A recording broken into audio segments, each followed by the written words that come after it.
So today we will be discussing the shear strength topic, and before that we will just see the last numerical which we are discussing, and then we will move on to the next topic. So see, this was the last numerical that we were discussing there, 1 meter by 1.5 meter footing that was shown in the figure there, and due to that footing we have to find out the vertical stress at a point P, alright, at a point P which is at a depth of what? You can see in the figure at a depth of what? 1.2 meters, and also this is outside the loading area. So I have told you in the previous class also that you will simply consider the entire loaded area, this entire loaded area here, and because at this corner you can easily find out, because you know sigma z is equal to k into q, and in this very first formula you will be using some different values of m and n. In the second case what you do, you simply subtract this area's influence, okay, this area's stress which is being considered here. So that will be simply subtracted in the second part. So geodetic stress we have easily found out that was gamma into z, 17 into 1 point, that was coming out to be 20.4 kilonewton per meter square.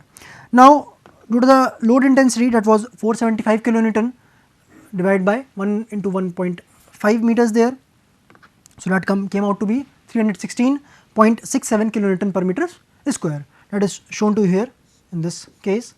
Now taking the two loaded areas, we can easily see that in the very first case we considered entire loaded area, alright.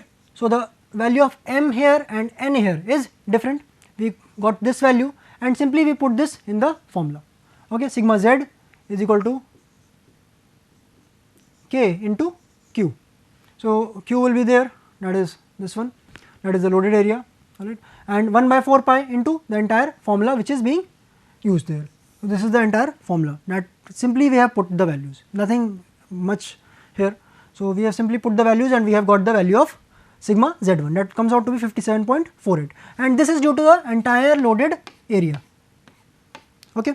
In the next case what do we see? In the next case, see, we have taken this small area and we have to simply take this area, the effect of this area here, and if you are simply taking the effect of this area, because we know that at this end, at this area's corner, the stresses are to be noted down. So m we can easily find out, n we can easily find out.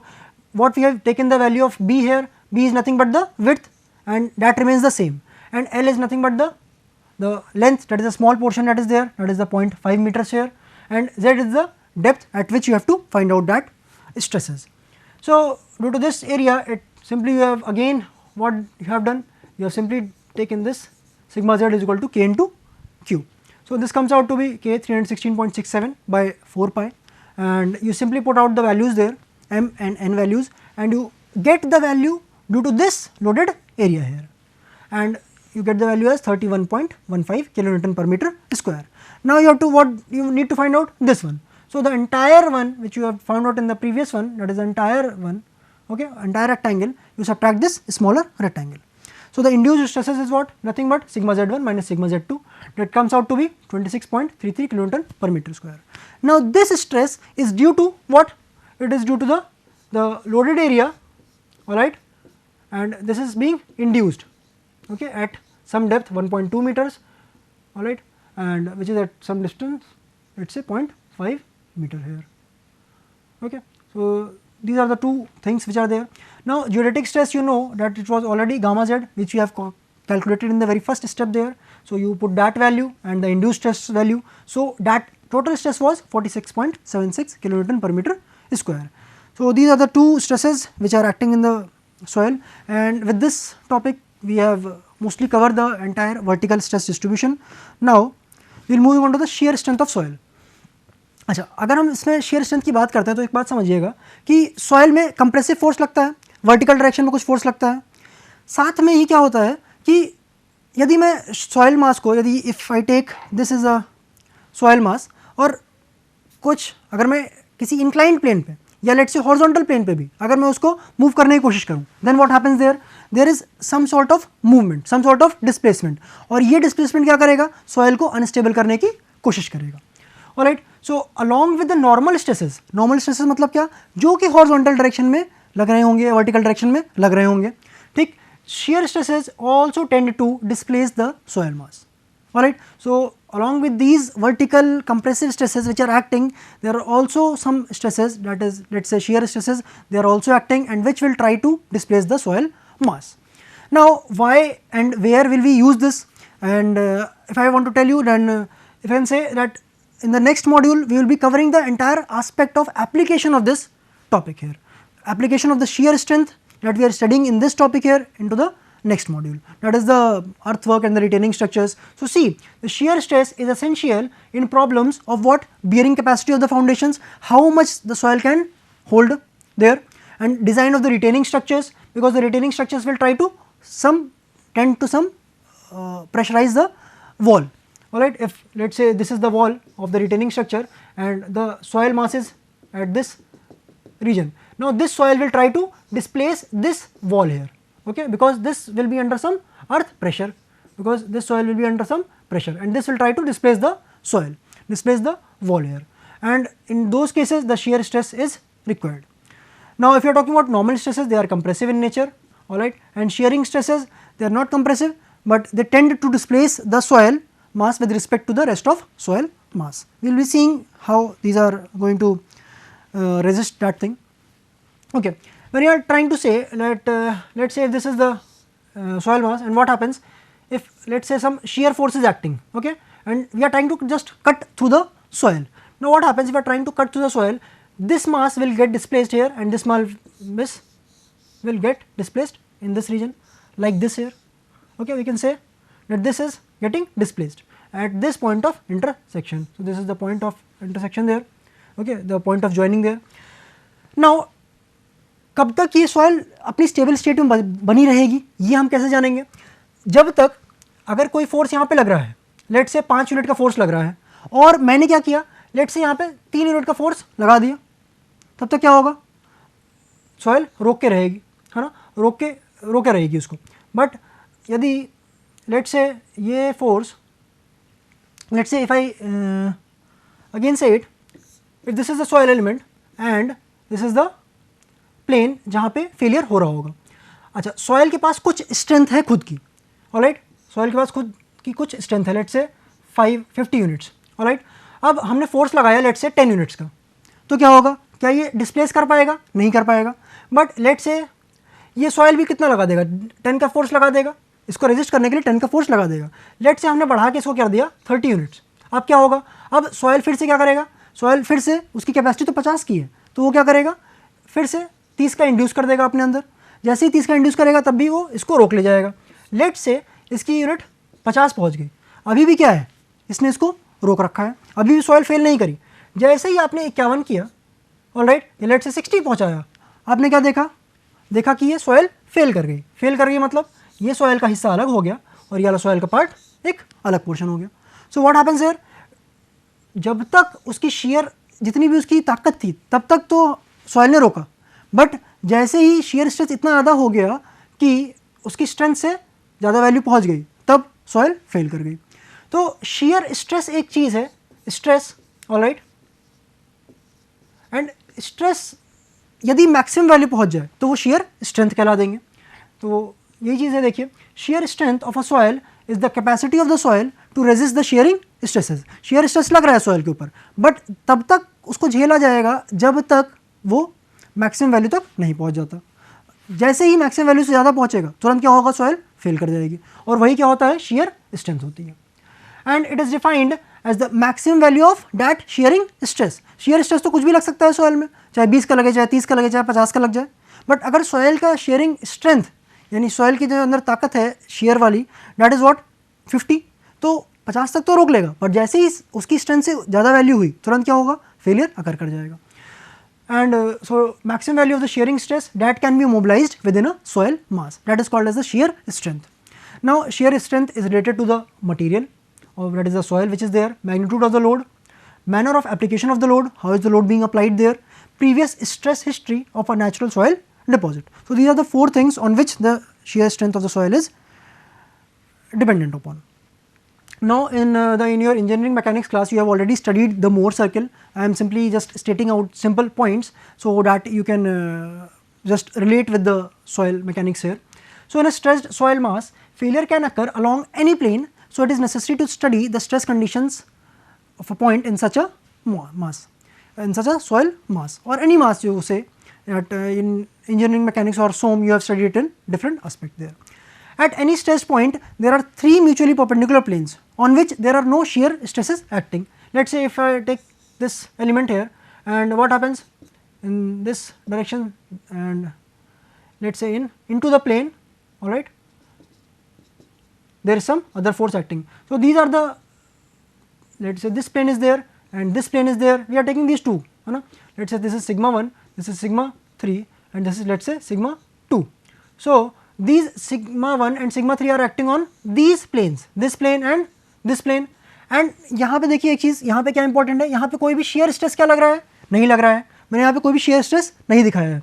यदि मैं shear stress दिखाता हूँ तो ये principal planes नहीं कहलाएंगे.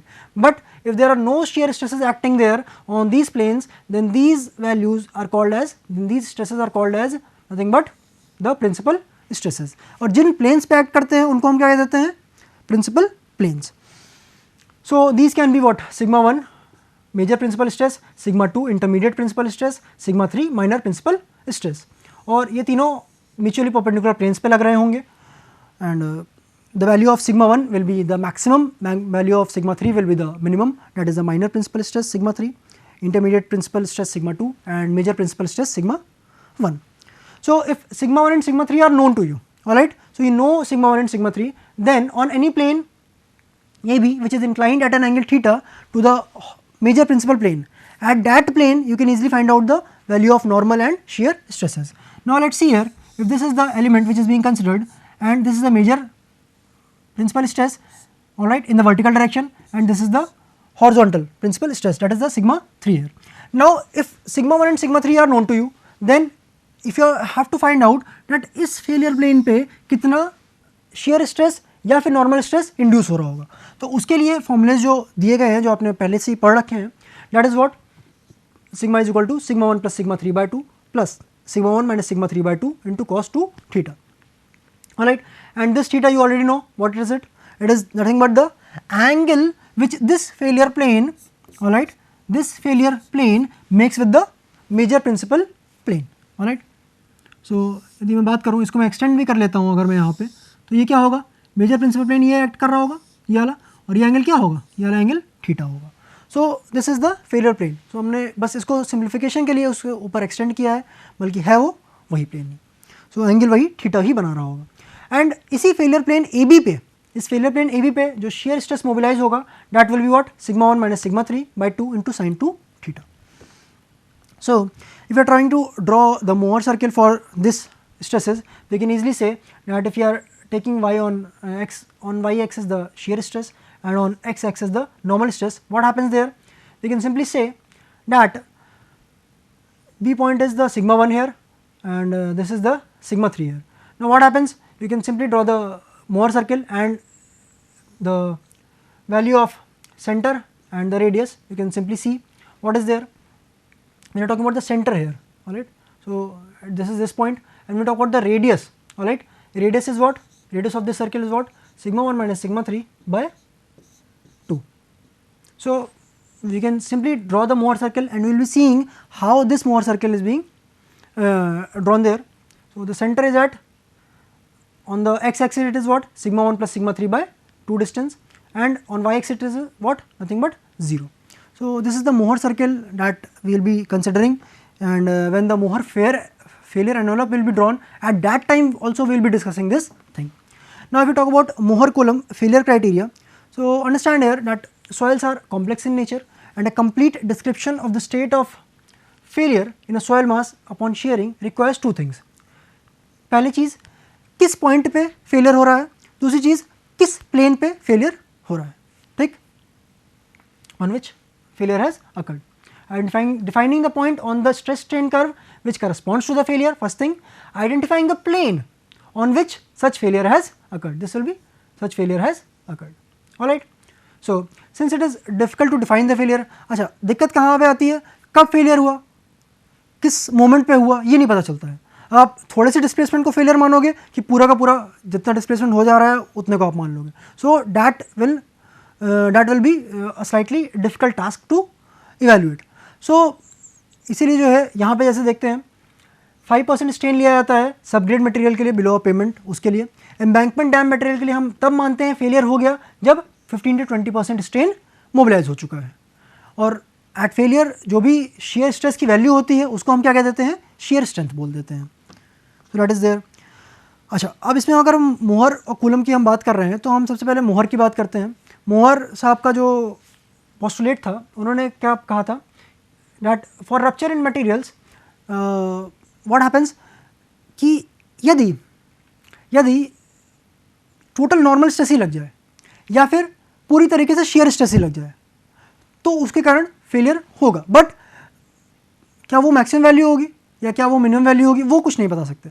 But अगर मैं कहूँ कि लेट से 5 यूनिट का टोटल स्ट्रेस लग रहा है, नॉर्मल स्ट्रेस लग रहा है और उसके करस्पॉन्डिंग कुछ 3 यूनिट का शेयर स्ट्रेस लग जाए, यदि ऐसा होता है तब क्या होगा, एक क्रिटिकल कॉम्बिनेशन पे फेलियर आकर कर रहा होगा। ऐसा नहीं है कि 10 का नॉर्मल स्ट्रेस लग जाए हम उस पर कह देंगे कि फेलियर हो रहा है, क्योंकि 10 का जब अगर नॉर्मल स्ट्रेस लग रहा होगा तो उसके करस्पॉन्डिंग क्या होगा, कुछ ना कुछ शेयर स्ट्रेस भी डेवलप हो रहा होगा और उसी चीज़ को हमें कंसिडर करना है। तो मोहर साहब ने यही बोला कि the failure will be occurring due to a critical combination of normal and shear stress. ऐसा नहीं है कि not from either the maximum normal stress और maximum shear stress alone. All right, so he gave it as tau is a function of what, sigma here, and the failure envelope he obtained was a curved line. So this is very important point, we will be implying it. For most soil mechanics problem, it is sufficient to approximate the shear stress on the failure plane as a linear function of the normal stress.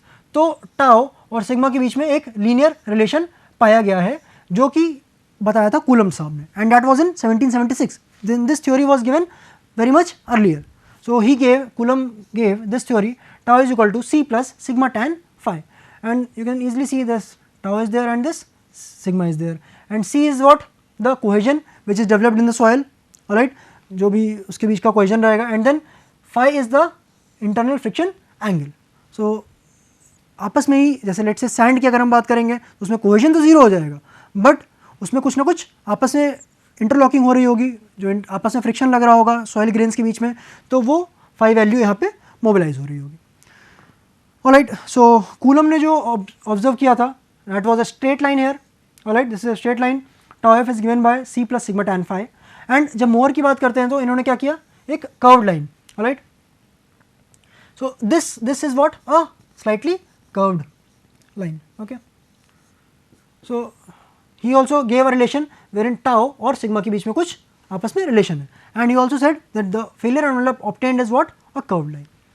So these are the two things. Now Mohr-Coulomb, what happened, Mohr simply combined both these things and he gave the Mohr-Coulomb failure criteria. Now see the combination of Coulomb theory of linear relationship. Okay, जैसे आपने देखा कि straight line बन रही थी. Okay, this was there. Alright, between the normal stress and the shear stress at failure was given, and Mohr's condition of tangency between Mohr circle and failure envelope at the time of failure. तो यहाँ पर tangent होगा, ये किसने बताया था, ये मोहर साहब ने बताया था. So these two are combined here. Alright, so and this combined theory where the failure envelope is a straight line and also tangent to the Mohr circle at failure is given by this equation and this graph here. So tau is equal to what, C plus sigma tan phi, and this here is the cohesion C, and whatever be the angle here, alright, this is the angle, that is phi. So this is the combined Mohr-Coulomb failure criteria. Okay, what happens then in 1900 and after 1900, lot of studies were going on in terms of the soil. Now understand that Terzaghi in that point of time, okay, 1900 to 1925 and 1930s, in this point of time he established his effective stress concept, and because effective stress concept was developed, so simply he developed all the other things in terms of effective stresses. So shear strength was given as a function of effective stress rather than the total stress, because the water will also be trying to make some changes. So you already know that total stress is this and effective stress is this one plus u, alright. So that is given there, and you can simply effective stress also you can find out by total stress minus pore water pressure. So this effective stress concept was given by Terzaghi, and that was being used. Alright, that was being used. C dash is the cohesion which is referred to effective stress, because effective stress के कारण जो cohesion आ रहा है that is C dash. यदि मैं बात करूँ total stress के कारण, so हम उसको कह देंगे क्या, सिंपली हम उसको C बोल देंगे, क्योंकि टोटल स्ट्रेस के कारण कुछ अलग कोहेजन आ रहा होगा, और जब हम वाटर के इफेक्ट को कंसिडर करेंगे उस टाइम पे क्या होगा, कोहेजन की वैल्यू चेंज हो जाएगी. Okay, tau F is the shear strength, जो कि एक वैल्यू होगी जो सॉइल की प्रॉपर्टी है खुद की. Effective normal stress on failure plane that is the sigma dash. Alright, ये भी क्या होगा, ये इफेक्टिव स्ट्रेस हो गया. जो हम टोटल स्ट्रेस की बात कर रहे हैं उसके अगर हम पोर वाटर को इंक्लूड करते हैं उसके कारण जो इफेक्ट आ रहा होगा that is the effective normal stress. Phi dash is the internal friction angle that has been mobilized there. It is also because of what? This would have changed because of the pore water pressure there. And U is the pore pressure on failure plane, alright, at the time of failure. So the entire previous equation that was given in the terms of, that Mohr Coulomb gave in terms of what? Simply the total stress that was modified and given in terms of effective stresses. So understand here that if this is given and this sigma is given and this tau is given. Now what happens here, that the failure, alright, the failure here, this is the failure envelope. Above this point if you go, you will not be observing any state of stress, but below this point what happens, see, if we are talking about the point A, at this point, alright, at this point shear failure will not be occurring, but at this point of, let us say, if this is the normal stress, okay, और इसके कारण क्या होगा, कुछ corresponding shear stress develop हो रहा होगा, और इस शेयर स्ट्रेस पे क्या होगा, इस स्ट्रेस पे फेलियर कॉज कर जाएगा. तो इस नॉर्मल स्ट्रेस पे, let's say sigma F I से, इस नॉर्मल स्ट्रेस पे कुछ शेयर स्ट्रेस डेवलप हुआ और फेलियर अकर कर गया. बट व्हाट हैपेंस, अगर कुछ नॉर्मल स्ट्रेस है और शेयर स्ट्रेस सॉइल में उतना ज़्यादा नहीं डेवलप कर पाया, कितना, इतना टाउ एफ, लेट्स से इतना नहीं डेवलप कर पाया, तब क्या होगा, तब फेलियर होगा क्या, नहीं हो पाएगा. क्यों, क्योंकि उतना मोबिलाइज ही नहीं हुआ शेयर स्ट्रेंथ. यदि वो मोबिलाइज हो जाता तभी फिर फेलियर अकर कर गया होता. So that is the point B. We are talking about this point C here. So state of stress will not be existing here, because ये बता रहा है क्या, सॉइल पहले ही यहाँ पे फेल कर चुकी होगी. अब कितना ही आप स्ट्रेस बढ़ा लो, अगर आप नॉर्मल स्ट्रेस बढ़ाते भी चले जाओ, कुछ भी करोगे तो क्या होगा, शेयर स्ट्रेस उतना मोबिलाइज ही नहीं होगा. So that is there. Now if we are simply doing some analysis here and we will be deriving some equations here. Now see, if you are talking about this, this is the Mohr failure envelope here and this is the tangent line. So this is the Mohr circle, okay, this is the normal stress which is acting here, this is the shear stress which is acting here, okay, on this y axis, and normal stress on the x axis. We have simply plotted sigma 1 is the principal stress, okay, major principal stress, sigma 3 is the minor principal stress is there.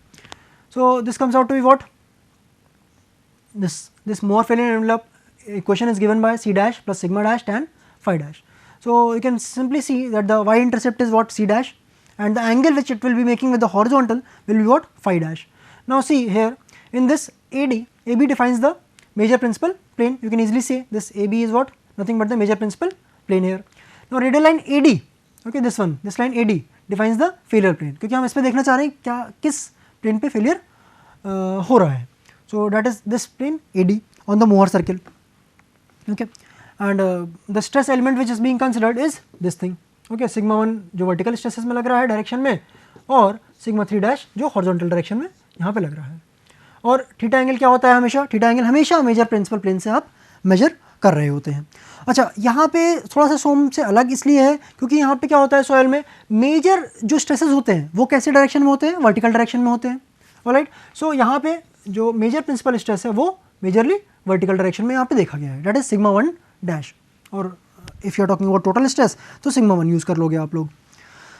Then if you talk about angle BAD, alright, so this is B here, this is A here and this is D here. So this is what, 2 theta angle, okay, in the figure you can see BAD, angle BAD, that is 2 theta, and because this is 2 theta and this angle here is phi, okay, this here is angle is 90 degree, so you can simply say that 2 theta is equal to 90 plus phi dash. Alright, so theta comes out to be 45 degree plus phi by 2. This is a very important value for you.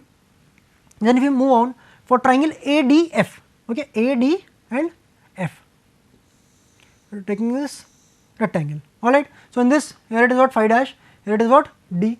So, in this case sin phi dash is given by AD by FA, alright, AD by FA. So, this is the sin phi dash there. So, now we will be using this now we have to find out AD and FA. If we find out this AD and FA, so we can have a relation with respect to sin phi dash. Okay. So, FA is equal to what? FO plus OA, we can simply say, you can see in the figure there, FA, alright, this entire FA is equal to what? FA plus OA, you can simply find out by using the triangles there, C dash cot phi dash plus sigma 1 dash plus sigma 3 dash by 2, and the radius, that is what? AD, this AD is the nothing but radius and the failure plane which you are discussing there. So, this is what? Sigma 1 dash minus sigma 3 dash by 2. Now, AF is there and AD is there. Now, in the previous equation you have already found out that AD by FA is equal to sin phi dash, you have got both the values there. Now, you have got FA also, you have got AD also. You now simply put the values there and then we get this equation, that sigma 1 dash is equal to sigma 3 dash into 1 plus sin phi dash by 1 minus sin phi dash plus 2c dash, that is in terms of effective stress, 2c dash into cos phi dash by 1 minus sin phi dash. So, this is one equation here. Now, see, we can simply write it as in tan form. In this we can write it as like this here. So, we can say sigma 1 dash is equal to sigma 3 tan square 45 degree plus phi by 2 plus 2c dash tan 45 degree plus phi by 2. If we are considering this as alpha, so we can simply, it is just for simplification, nothing else, this is just for simplification, I am telling you again, alright. So, it is nothing but the same formula here also, sigma 1 dash is equal to sigma 3 dash tan square alpha, alright, plus 2c tan alpha, and in this case this alpha dash is equal to nothing but 45 degree plus phi dash by 2. So, this is the alpha angle here, alright. So, this is one aspect here. Okay. If we talk about the direct the shear strength test here, so we can be discussing the direct shear test, triaxial test, unconfined compression test and vane shear test. There are also other methods also that are also used in field. Okay. In lab the above 3 tests will be conducted and in the field the vane shear test will be conducted. Also SPT number test is also there which can be conducted there. So, these 4 tests we will be discussing in the next class and we will begin with this direct shear test there. Okay. So, thank you for this class. We will move on to the different stress shear strength measurement test in the next class. Thank you.